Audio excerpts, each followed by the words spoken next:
हाय friends, मैं हूं Manav. Welcome to movie shoovy. करते हैं आपस में पॉजिटिव सा नमस्कार, सत श्री अकाल, सलाम। मूवी शूवी के र्यूमर मिल के अंदर आपका स्वागत है। 2-3 दिन क्योंकि मूवीज बहुत सारी थी, ओटीटी कंटेंट था, तो मैं लेके नहीं आ पाया ये सेगमेंट। और इस दौरान ना 15-20 न्यूज इकट्ठी हो गई, तो अभी मैं 15 चीजों के बारे में बात करने वाला हूँ कि क्या चीजें हैं और उसका इम्पैक्ट क्या होगा। तो इम्पैक्ट इंपॉर्टेंट हो जाता है। देखो, वरुण धवन की भी ऑफ लेटली कोई खास पिक्चर चल नहीं रही। उनकी जो बिगर बेट थी वो अटली थी, और अटली एज ए प्रोड्यूसर थी। हालांकि डायरेक्टर होता तो ज्यादा, मैं कह सकता हूँ, इम्पैक्ट आ सकता था। उनकी मूवी वो चमकी नहीं। और लोगों ने यहाँ तक भी बोल दिया कि हमें एक्टिंग के अंदर भी वो सब दम नहीं लगा। प्लस ये भी बोल दिया कि सलमान खान ने भी कोई खास ज्यादा कॉन्ट्रीब्यूट नहीं किया, तो वो पिक्चर कहीं ना कहीं खत्म ही हो गई। तो वो तो हो गया बाय बाय टाटा। अब इनका जो स्टार्टिंग का जो करियर था वो इनके पापा ने बहुत अच्छे तरीके से संभाला था, और जब भी उनके साथ ये पिक्चर बनाते हैं तो एक अलग तरीके के जैसे कहते हैं ना, सलमान खान टाइप की वाली फीलिंग आने शुरू हो जाती है। जब वो यंगर डेज में थोड़ा सा कॉमेडी, थोड़ा सा एक्शन, थोड़ा सा जुड़वा टाइप रोल किया करते थे। तो है जवानी तो इश्क होना है, ये सलमान खान का ही गाना है, और वहां से ही पिक्चर का टाइटल लिया गया है। इसमें बहुत सारे लोग ऐड हो गए हैं। मनीष पॉल ऐड हो गया, पूजा हेगड़े ऐड हो गई जो कि खतरनाक घंटी है, क्योंकि इनकी कोई भी पिक्चर चलती नहीं है। ठीक है, मौली हो गई, मुन्नाल ठाकुर मेन लीड है इसके अंदर, जिमी शेरगिल भी है, चंकी पांडे भी हो जाएंगे, राकेश बेदी बहुत अच्छे एक्टर हैं, फिर अली असगर भी हो जाएंगे। तो ये काफी सारे वो ले एक्टर हैं जो अपना काम बहुत अच्छे तरीके से जानते हैं। तो ये सारे लोग जब आएंगे इकट्ठे एक साथ वरुण धवन के साथ, वो बहुत अच्छा हो जाएगा। तो मुझे एक चीज इसमें अच्छी लगी कि वरुण धवन के साथ कोई पैरेलल लीड रखने की कोशिश नहीं करी गई है। अगर वो हीरो मटेरियल की तरह लॉन्च हो रहा है पापा के अंडर, तो वो हीरो ही है। बाकी सब लोग जो हैं वो इस स्टोरी को आगे बढ़ाने का काम करेंगे, और कोई हीरो को लाके वरुण धवन को डाइल्यूट नहीं कर रहे हैं। क्योंकि अभी बहुत लेटली क्या होता है कि वरुण धवन खुद डाइल्यूट होने लग जाता है। तो ये चीज मुझे इसके अंदर अच्छी लगी। अब बात करते हैं सेकंड इंपॉर्टेंट न्यूज के बारे में, जो कि मेरे ख्याल से नॉट सो गुड न्यूज है। दृश्यम 3 जो है वो मलयालम में जो वर्जन है, वो 1 और 2 जो वर्जन आया था वो मलयालम में ही रिलीज हुआ था। अब सबके एम्बिशन बढ़ गए हैं कि हम ना पैन इंडिया बनाएंगे, पैन इंडिया बनाएंगे, जबकि मलयालम की जो वर्जन है वो ऑलरेडी हिंदी के अंदर रीमेक होके साथ साथ में आ जाती है। और ये ऑलमोस्ट बोल दिया गया था कि थर्ड पार्ट साथ साथ में शूट होगा और साथ साथ में रिलीज होगा, ताकि स्टोरी भी जो है ज्यादा एक्सपोज नहीं हो, क्योंकि 1-2 जो पार्ट है उनकी स्टोरीज ऑलमोस्ट हिंदी वर्जन वाली सेम ही चलती हैं। अब ये डिसाइड कर दिया गया कि मोहनलाल वाला जो वर्जन है वो शायद जल्दी भी रिलीज हो जाएगा, एक थोड़े टाइम पहले, क्योंकि उसकी शूटिंग जल्दी से शुरू होने वाली है। और दृश्यम 3 का जो शूटिंग है अजय देवगन वाली वर्जन का, अभी उसका पता नहीं। तो ये जो वर्जन है ये पहले रिलीज हो जाएगा और हिंदी में भी रिलीज होगा। मेरे ख्याल से ये बड़ा स्टूपिड डिसीजन है। जब आपको पता है कि जब स्टोरीज एक्सपोज हो सकती हैं और सारा मजा इसके अंदर वो सस्पेंस थ्रिलर के जोन के अंदर जाता है, क्योंकि आपको कातिल भी पता है क्या छुपा रहे हैं, ये भी पता, कैसे छुपाएगा ये नहीं पता। अब कैसे छुपाए पता चल गया, और स्टोरी आप सेम रखने वाले हो, ये पहले ही बोल दिया था। तो फिर ये एक स्टूपिड डिसीजन है मेरे ख्याल से। ये लालच आ गया है कि हमारी पिक्चर 2 रुपए एक्स्ट्रा कमा लें, बाकी क्योंकि ज्यादा चल नहीं रही मलयालम की पिक्चरें, 2-4 पिक्चरें चलती हैं मुश्किल से, बाकी लॉसेस हो जाते हैं, फिर एक आधी बड़ी आ जाती है, उसी में शोर मच जाता है। तो ये बहुत ही स्टूपिड डिसीजन है मेरे ख्याल से। कुछ लोगों का मानना है कि शायद मोहनलाल की इतनी ज्यादा रीच ही नहीं है हिंदी के अंदर, तो क्या करेंगे। देखो, ये बात मैं मानता हूँ कि मोहनलाल की कोई रीच नहीं है हिंदी के अंदर, वो तो हमने L2 इम्प्रेम में भी देख लिया उसका क्या हिंदी का रिजल्ट आया। लेकिन ये बात जरूर है कि जब आपकी क्यूरियोसिटी होगी ना कि ये किस तरीके के क्लोजर पे जाने वाला है, तो शायद बहुत से लोग हिंदी की वजह से जाके देख लेंगे इसको। तो मेरे ख्याल से तो ये डिसीजन अगर हो रहा है तो बहुत गलत डिसीजन हो रहा है। Ajay Devgan has to interfere कि अगर राइट्स वगैरह ले लिए गए हैं हिंदी के, और वहां पर हिंदी को क्यों कर रहे हो, तो क्या कॉन्ट्रैक्ट है पता नहीं, बट ये डिस्ट्रप्शन बीच में लाना जरूरी है। It should not release in Hindi, otherwise कोई मजा नहीं है। या फिर दृश्यम 3 मत बनाओ हिंदी के अंदर। नेगेटिविटी भी होगी, बोलेगे सेम चीज बना दी, और रोना रप्पा आपको पता ही है कितना होता है। थर्ड नंबर पे चलते हैं जाट 2 को लेके। जाट 2 का जो एक छोटा मोटा इंटरव्यू हुआ है गोपीचंद मैनीलली से, तो उन्होंने बोला कि जी हम फैमिली एंगल एक्सप्लोर करेंगे इसके अंदर, और हमने जाट का जो फर्स्ट में चर्च वाला सीन है वो भी हमने हटा दिया है। बहुत अच्छे काम कर रहे हैं, क्योंकि अगर किसी रिलीजियस सेंटिमेंट की वजह से अगर कोई नेगेटिविटी हो रही है तो उसको हटा दो। अब जाट 2 में फैमिली एंगल बहुत अच्छा एंगल है। अभी एक इंसान जो ट्रैकिंग करने निकला था, उसकी इडली गिर गई और उसने मारम पिटाई कर दी, को कभी तो घर जाएगा भाई तो रास्ते में तो ट्रेनों में तो नहीं घूमेगा, रास्ते में जाएगा तो उसका फैमिली एंगल भी होगा।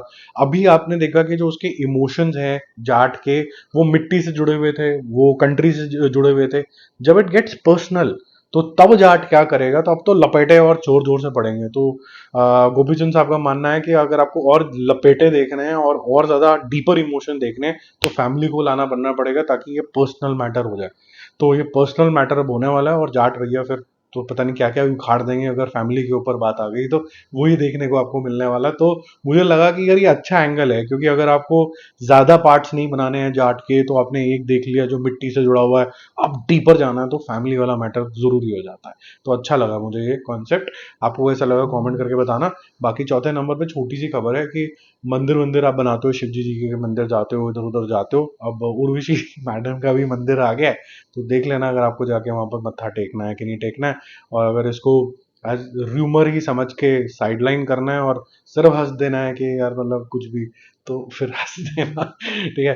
फिफ्थ नंबर पे चलते हैं। रोहित शेट्टी का एक अभी रिसेंट इंटरव्यू आया है जिसमें उन्होंने बोला है कि ठीक है, I am listening to the criticism, और अब जो मैं थ्रिलर बनाने वाला हूँ वो बहुत ज़्यादा ना तो एक्सपेंसिव होने वाला है, और वो थोड़ा सटल होगा जैसी मेरी पहली पिक्चर थी।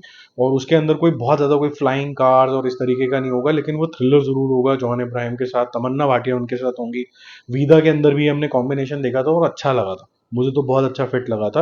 एज अप्रोप्रिएट भी लगा था, जैसे आजकल का क्रिटिसिज्म होता है कि एज अप्रोप्रिएट नहीं है, वो अच्छा लगा। राकेश मारिया साहब एक नोन बड़ी पर्सनैलिटी है, न्यूज़ में काफ़ी आते रहते हैं, और उनका क्या कंट्रीब्यूशन था मुंबई में, या फिर टेररिज्म को फाइट करने के लिए, या फिर अंडरवर्ल्ड को फाइट करने के लिए, ये सब चीज़ें यहाँ पर दिखेंगी। और ये एक असली हीरो का एक फिल्मी रूपांतर होगा। तो ये नहीं है कि ये कोई बायोपिक टाइप है, ये हीरोइज्म के जोन के अंदर ही जाने वाला है।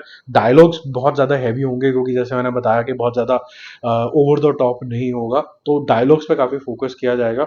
तो अच्छी बात है, अगर ये रोहित शेट्टी से वापसी करते हैं तो आपको अलग एक डायमेंशन ऑफ रोहित शेट्टी को भी एक्सप्लोर करने का मौका मिलेगा।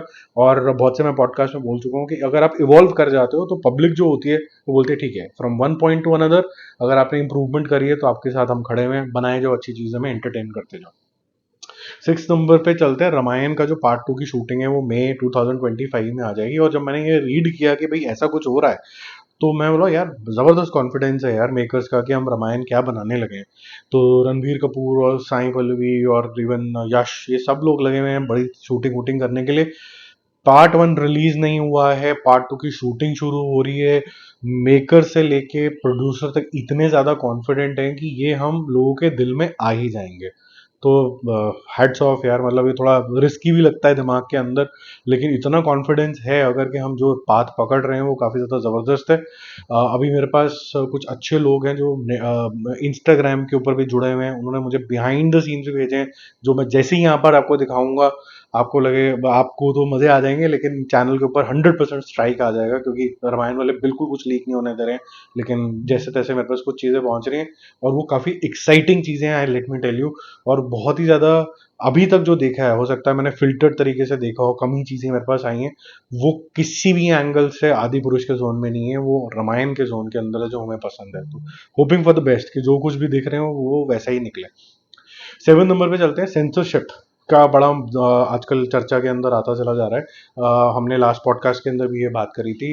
धड़क टू को एक कास्ट में और कैसे ऑनर किलिंग वगैरह हो जाती है उसके ऊपर रोक दिया गया है। तो ये 2024 से बन के रेडी है, लेकिन अभी तक क्लियरेंस नहीं मिली है। संतोष को इसलिए क्लियरेंस नहीं मिल रही है कि आप नीचे तबके को कैसे दिखा रहे हो, प्लस पुलिस को किस गंदे रूप में दिखा रहे हो, ये हम इसलिए नहीं रिलीज होने देंगे। पंजाब 95 भी इसी वजह से वहाँ के हालातों को लेकर रुकी हुई है। फूले को भी जो रिलीज होनी थी जाट वगैरह के साथी के आसपास रिलीज होनी थी, ये भी रुकी हुई है, ये भी नहीं रिलीज हो रही है। ऊपर से अनुराग कश्यप ने भी कुछ बयान दे दिए हैं, और उनकी फैमिली को भी थ्रेट आना शुरू हो गया है। उन्होंने ये भी बोल दिया है, थ्रेट भी आ रहा है, मैं बहुत बिजी हो गया हूँ साउथ में जाके शाहरुख खान से। तो बड़ी सारी बातें इससे लिंक्ड होनी शुरू हो गई हैं। तो मुझे ऐसा लगता है कि यार अनुराग कश्यप को ये तो नहीं पता है कि कब क्या बोलना होता है, फॉर श्योर। और प्लस हमारी जो पब्लिक भी है, अगर हम बोलते हैं कि उन्होंने ब्राह्मण्स को कुछ बोला है या फिर ये भी बोला है, यार उसकी जितनी पैंट उतारनी है उतार दो, जितना जो भी करना है करो। ये फैमिली वाला जो मैटर होता है ना, ये नहीं करना चाहिए, क्योंकि फैमिली का क्या लेना देना है इसके अंदर। तो वो अगला बंदा तमीज भूलेगा, तुम भी थोड़ा ना भूल जाओगे। बट जो मैटर है कि कुछ सामाजिक ऐसी बुराइयां हैं जिनको दबाने की कोशिश करी जाती है कि वो पब्लिक तक आए ना, हम बड़े अच्छे हैं। ये बड़े अच्छे एक फॉल्स नरेटिव है, अगर उससे हम बाहर नहीं आएंगे तो हम इम्प्रूवमेंट कैसे करेंगे। तो हर समाज के अंदर, हर रिलीजन के अंदर, हर कल्ट के अंदर, हर छोटे मोटे ग्रुप के अंदर कुछ ना कुछ ऐसी चीजें होती हैं जो नॉट सो ह्यूमन होती हैं। तो अगर उसके बारे में अगर कोई बात करता है और उससे वो निगेट हो सकता है और चार जनों को भी फायदा हो सकता है, तो फिर वो करना चाहिए ना यार। पहले तो ये अगर होता ही ना, अगर प्रशासन इतना ज़्यादा स्ट्रांग होता कि यार ये रिलीजन फिलीजन छोड़ो, every citizen has an equal right, तो ये मैं बाद में सोचूंगा रिलीजन क्या कहता है या फिर आपका ये बिलीफ क्या कहती है, वो बिलीफ क्या कहते हैं, सिटीजन्स पहले इंडिया के जो संविधान में लिखा हुआ वैसे रहेंगे। ये सब चीज़ें गवर्नेंस नहीं होती हैं, इस वजह से तो ये कुछ ना कुछ चीज़ें होती हैं। और अगर हम ये बोलते हैं कि होता ही नहीं है, तो फिर जैसे मैंने वेदा के टाइम में भी जब बोला था कि यार ये जब गांव खेड़ों में होता है, रेसिज्म वगैरह ये सब चीज़ें होती हैं, कास्टिज्म होता है, तो लोग बोला होता ही नहीं है, ये तो होता ही नहीं है, इसलिए हम देखने नहीं जाएंगे। ये होता ही नहीं है। आप अपने घर की आया का गिलास अलग रखते हो और अपना गिलास अलग रखते हो, ये मोस्ट ऑफ द घर में आज भी होता है। ठीक है, तो आप छोड़ दो इस बात को कि ये होता कि नहीं होता है। ये बेसिकली एक वो आंखें बंद करने वाली बात है कि हमने देखा ही नहीं। 8th नंबर पे चलते हैं। राजा साहब का टीजर मई के अंदर आने वाला है और अच्छे अच्छे तरीके से इसको हिंदी हिंदी के अंदर लॉन्च कर दिया जाएगा। बोला जा रहा है कि इसके वीएफएक्स बहुत ज़्यादा टॉप नॉच होंगे और वही कंपनी इसको भी कर रही है, डीजेन जो रामायण को कर रही है। तो होपफुली ये आपको इम्प्रेस करेगा फ्रॉम अ विजुअल पर्सपेक्टिव, क्योंकि ये हॉरर कॉमेडी है, तो हॉरर के जितने एलिमेंट होंगे वो नेक्स्ट लेवल के विजुअल्स लेके आएंगे, ऐसा माना जा रहा है। और ये कंपनी जो है वो प्रोड्यूसर ने नहीं ऑर्गेनिकली चूज करी थी, ये भी बोला जा रहा है। प्रभास वॉज वेरी इंटेलिजेंट, उसने चूज करी है। ठीक है, क्रेडिट दे दो, बट मुझे ऐसा लगता है कि डायरेक्टर और प्रोड्यूसर जो होते हैं वो ज़्यादा बड़े विजनरी होते हैं, तो उनका ज़्यादा होता है कि हम क्या करने लगे हैं। ठीक है, तो ये एक्टर का कंट्रीब्यूशन इसमें कम होता है, बट ठीक है, जिसको जो देना। 9th नंबर पे चलते हैं। सितारे ज़मीन के ऊपर 20 जून को आपको उसका टीज़र देखने को मिल जाएगा, टीज़र ट्रेलर जैसे भी दिखाएंगे, और वे रेड 2 के साथ आ जाएगा। क्या ये पिक्चर चलेगी, मेरे को बहुत ज़्यादा कॉन्फिडेंस नहीं है इसके ऊपर। एक तो इसके जैसे कॉन्सेप्ट के ऊपर एक और पिक्चर आ रही है जिसमें राजपाल यादव हैं, जिसमें डाउन सिंड्रोम के बारे में बात हो रही है, तो वो काफ़ी कुछ उसमें कवर हो जाएगा। दूसरा, सितारे ज़मीन के ऊपर और जितने भी बड़े बड़े एक्टर्स हैं उनसे उम्मीदें ज़्यादा होगी, उनसे लार्जर देन लाइफ कैरेक्टर्स की उम्मीद रखी जाती है। तो ये जो सोशल इश्यूज और सोसाइटल इश्यूज वाले जो मैटर्स हो जाते हैं, ये उनसे एक्सपेक्ट अब नहीं कर रहे हैं लोग। उनको लग रहा है कि आप कुछ बड़ा करके दिखाओ, बाकी सारी ऐसी वाली चीज़ों के कंटेंट के लिए आप नए एक्टर्स को छोड़ दो या ओटीटी छोड़ दो, ऐसा कंसिस्टेंट फीडबैक आ रहा है। तो ये क्या ये वाली मूवी भी चलेगी कि नहीं चलेगी, मुझे अभी कॉन्फिडेंस नहीं है जब तक मैं इसका टीजर ट्रेलर ना देख लूँ। अनलेस एंड अनटिल ये हिलेरियस और एक्स्ट्रा इमोशनल नहीं हो जाता, तब तक चांस थोड़ा कम है। 10 नंबर पे चलते हैं। तो अमिताभ बच्चन साहब ने कहा यार मेरे फॉलोअर वॉलोअर नहीं बढ़ रहे, मस्ती में बोला उन्होंने। मस्ती में बहुत सारे लोगों ने बहुत कुछ बोला, लेकिन एक कमेंट जो है वायरल हो गया। उसने बोला कि यार देखो, फॉलोअर बनाने का बड़ा सही तरीका है, आप रेखा जी के साथ एक सेल्फी डाल दो, जबरदस्त तरीके का वायरल हो जाएगा, और जितने लोगों ने आपको नहीं भी कभी करा होगा ना, तो वो भी हो जाएगा। तो मैं बस इसमें मेरी प्रतिक्रिया यही है कि आजकल के जो जवान एक्टर एक्ट्रेसेस हैं उनके अफेयर जो होते हैं वो काफ़ी ज़्यादा हाईलाइट हो जाते हैं कि कौन किसका क्या है, कपल कौन है आजकल। लेकिन ये ऐसा एक मुद्दा है जो मतलब 20-25 साल से अभी तक गरमाया बैठा है, लोगों को भूल नहीं रहा है कि अमिताभ बच्चन और रेखा जी का क्या है। तो ये जो हॉट टॉपिक है ना, ये मतलब लगातार वेव्स बना के ही रखता है हमेशा। चाहे रेखा जी का जब बिग बॉस में जाना और पुनीत सर को इस तरीके से देखना, सब लोग यही बोलते हैं कि शायद रेखा जी जो सिंदूर लगाती हैं वो भी शायद अमिताभ बच्चन के लिए। पता नहीं क्या सच है क्या नहीं है, बट बड़ी सारी थ्योरीज हैं इसके अंदर। लेकिन ये गर्म तो रहता है टॉपिक हमेशा। 11 नंबर पे चलते हैं। 2209 AD। ठीक है, अभी हम जो जिस डेट के ऊपर है उससे ऑलमोस्ट 100 साल आगे की हम बात कर रहे हैं। इसके अंदर किचा सुदीपा साहब हैं। ठीक है, किचा सुदीपा साहब फ्यूचरिस्टिक पिक्चर बना रहे हैं, लेकिन इसका नाम जो है ना वो बड़ा अच्छा है, बिल्ला रंगा बादशाह। तो मैं कहा यार उस टाइम पे भी बिल्ला रंगा बादशाह तक ही हम रहेंगे कि उससे ऊपर उठेंगे कि नहीं उठेंगे, क्योंकि अगर हम मास मसाला के जोन के अंदर जा रहे हो और वो हमें टेक्नोलॉजी दिखाने के बजाय बिल्ला रंगा ही दिखाने वाले हैं, तो मेरी उम्मीदें जो है ना मूवी से एकदम नीचे गिर जाती हैं। तो जब आप फ्यूचरिस्टिक नाम देते हो तो मुझे लगता है कि फ्यूचरिस्टिक जोन के अंदर क्या होने वाला है, बिल्ला रंगा ना तो कोई नाम रखने वाला है फ्यूचर के अंदर, बिल्ला रंगा बादशाह। पता नहीं भाई, ये कुछ गड़बड़ ही हो गया, मेरे को लगता है ये नाम अप्रोप्रिएट नहीं है। आपको क्या लगता है जरा बताना। अच्छा, सिटाडेल जो था ना, वो सिटाडेल तो बनेगा, सिटाडेल सीजन 2, लेकिन सिटाडेल डायना और जो बहुत पॉपुलर हुआ हनी बनी है, से कैंसिल हो गया। मैं बोला कि यार अब हमने सोचा था कि आप इटली के अंदर जाएंगे और इंडिया के अंदर जाएंगे और फिर वहां से वर्ल्ड को कॉन्कर करेंगे। ठीक है, जैसे हॉलीवुड से चीज़ आती है अलग अलग जगह चला जाती है, अब हम रीजन से उठ के हॉलीवुड जाएंगे। तो अमेजोन की जो तमन्ना है उन पे पानी फिर गए, उन्होंने बोला कि ऐसा हुआ नहीं है। तो जो हॉलीवुड से आया और बाकी जगह ब्रांच आउट हो रहा है, यानी कि जो ओरिजिनल वर्जन है रिचर्ड का और प्रियंका चोपड़ा का, ये दोनों का हम वर्जन आगे लेके जाएंगे, बाकी को हम कहानी में ही एम्बेड करके निपटा देंगे। तो थैंक यू वेरी मच हो गया। तो जो लोग ये सोच रहे थे कि शायद वरुण धवन आगे निकलेंगे और इंटरनेशनल सीरीज से पॉपुलर पॉपुलर हो जाएंगे, तो कुछ ना होने वाला। थैंक यू वेरी मच हो गया है। 13 नंबर पे चलते हैं। रामचरण और संदीप रेड्डी वांगा डेविल नाम की पिक्चर करने वाले हैं। काफी टाइम से न्यूज चल रही है, मुझे नहीं लगता ये पिक्चर बनेगी यार। देखो जितना मैं समझ पाया हूँ ना संदीप रेड्डी वांगा का, कि वो बहुत ही कैरेक्टर ड्रिवन मूवी बनाते हैं जिसमें कैरेक्टर बहुत ही सॉलिड होता है। उसके लिए एक्टिंग आनी जरूरी होती है। इसके अलावा मैं कुछ नहीं बोलूंगा, ठीक है। बाकी अब समझदार को इशारा काफी। ये मुझे नहीं लगता पिक्चर बनेगी। और ये डेविल वूविल नाम भी जो है ना, वो थोड़ा स्ट्रॉन्गर कैरेक्टर, स्ट्रॉन्गर एक्टर को चाहिए होते हैं। तो ऋतिक रोशन को ऐसा लगता आगे कि भाई मैं बहुत ही ब्रिलियंट पिक्चर में काम कर लिया है, वॉर 2, और जबरदस्त पिक्चर है और क्या ही काम कर लिया है, और जो डायरेक्टर साहब हैं नेक्स्ट लेवल का काम सबसे करवा लिया है। तो ये जो है वो सेल्फ प्रेज के अंदर ही चले गए हैं। और ये सेल्फ प्रेज जो मैं लोगों के कमेंट पढ़ रहा हूँ ना, ये बड़े डेंजरस हो गए हैं। कई बार क्या होता है कि एक्टर बोलता है ना कि भाई ऐसा ऐसा हुआ और मेरी क्रेडिबिलिटी है, मेरी most of the picture hit ही रही हैं, और मैं बोल रहा हूँ कि जिस पिक्चर में मैं काम कर रहा हूँ जबरदस्त है, मैं तो मेस्मराइज हो गया हूँ डायरेक्टर के काम से। लोगों ने उल्टा रिएक्शन दिया है इसका।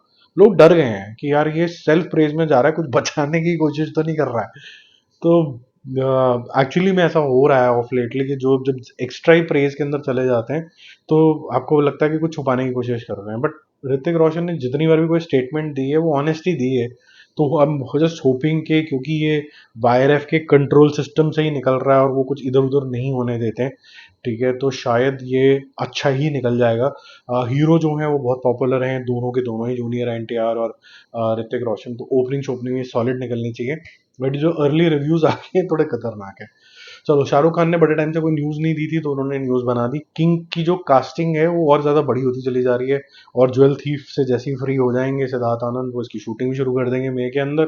इसके अंदर बहुत सारे कैरेक्टर्स हो गए हैं और नॉन वाले हो गए हैं। शाहरुख खान तो थे ही, सुहाना तो थी, अभिषेक बच्चन आपको पता है वो लीन अवतार में जो बिल्कुल ही पतले से हो गए हैं उसमें को लिया गया है। अभय वर्मा मोस्ट प्रॉब्ली सुहाना के बॉयफ्रेंड वगैरह कुछ ऐसे बनेंगे इसमें। अब दीपिका पादुकोण का एक स्पेशल अपीयरेंस होगा hopefully, a love angle with Shahrukh Khan, और साथ साथ में अरशद वारसी को भी ले लिया। अरशद वारसी मेरे ख्याल से, अगर मैं इसका ओरिजिनल वर्जन पे जाऊं, तो वो डिप्यूटी ऑफ अभिषेक बच्चन हो सकता है। कोई अभिषेक बच्चन यहाँ पर पुलिस का रोल करेगा, करप्ट वाले टाइप का करेगा, जिससे ही ऑलमोस्ट शाहरुख खान को सुहाना को बचाना है, ऐसा होना चाहिए। अगर ये उसी के फुट स्टेप्स पे चलती है जो लियोन द प्रोफेशनल है, तो या फिर अगर इसकी स्टोरी बिल्कुल चेंज होगी तो आई डोंट नो कि किरदार कैसे यूज होंगे। लेकिन लियोन द प्रोफेशनल के सिस्टम के हिसाब से चलें तो Abhishek Bachchan main villain equal to police वाला टाइप सा कुछ होगा, और उसके नीचे अरशद वारसी कुछ कर रहा होगा, ऐसा कुछ होगा। दीपिका पादुकोण का एक इंटरेस्टिंग सा बचाने वाला कुछ सीन होगा, ऐसे करके कुछ निकल के आना चाहिए। ठीक है, बाकी जल्दी मिलते हैं यार रिव्यूज और अपडेट के साथ। ये खबरें जो होती है ना, ये काफी मेस्मराइजिंग सी हो जाती है बॉलीवुड वाली।